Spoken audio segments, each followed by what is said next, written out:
If I were to walk in with a team and say, hey guys, the next time you're stressed, just take a deep breath.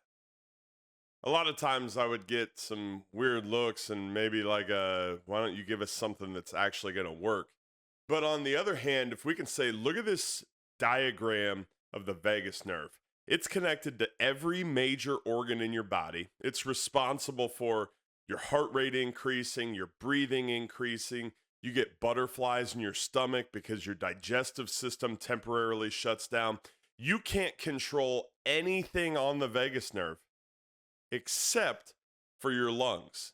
And now, if you want to interrupt this basically like a fire alarm signal that's just pulsing up and down this nerve, the only way, I shouldn't say only way, because it'll eventually die out with time, but the fastest way to interrupt that signal is by using diaphragmatic breathing. And I want to be clear, it's not just take a deep breath.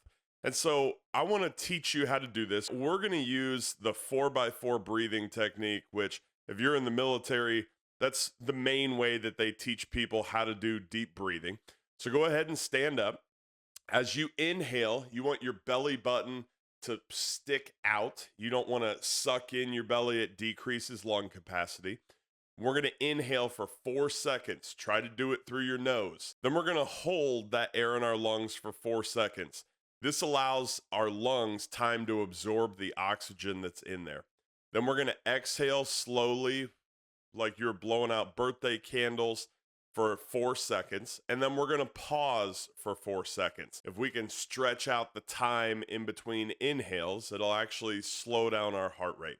So let's go ahead and try this. And I'm going to use my phone as a timer. Here we go. 3, 2, 1. Inhale. 1, 2, 3, 4. Hold. 1, 2, 3, 4. Exhale. 1, 2, 3, 4. Pause. 1, 2, 3, 4. Inhale. 1, 2, 3, 4. Hold. 1, 2, 3, 4. Exhale. 1, 2, 3, 4. Pause. 1, 2, 3, 4.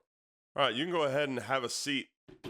That's called diaphragmatic breathing. The U.S. military spent millions of dollars researching in the most high pressure, high stress situation where people's lives are on the line. What's the fastest way to take back control of your mind, to take back control of your body? Diaphragmatic breathing was what that study pointed to. There's a reason that if you turn on an NBA game, you'll see all kinds of players who've got their eyes closed that are taking some big, long, slow, deep breaths. And basically what we're doing, instead of allowing the lower part of your brain, which just kind of reacts to things, rather than allowing it to control our breathing and that lower part of the brain being able to kind of force us into fight or flight mode, what we're doing is using the top and the front part of our brain to intentionally take back control. And you can actually do the same thing with muscle tension. Sometimes you'll maybe get kind of shaky hands, or maybe you get kind of tight shoulders or tight arms. And basically what that is the lower part of your brain just, again, reacting and controlling muscle tension. So here's a second activity that can help you take back control of your body. Go ahead and make a fist, both your hands, and take a big deep breath and inhale and hold. And then as you exhale, I want you to kind of shake out those hands. And then we're going to repeat, but this time I want you to make a fist and then curl your forearms, squeeze your biceps, shrug your shoulders, and tighten everything up. Inhale and then hold. And then as you exhale, loosen all those up. And what this is called is forced muscular relaxation. And it's basically, instead of allowing the lower part of your brain to be responsible for regulating muscle tension, you're intentionally taking back control with that front and top part, saying, no, this isn't a fight or flight situation. We're not in danger.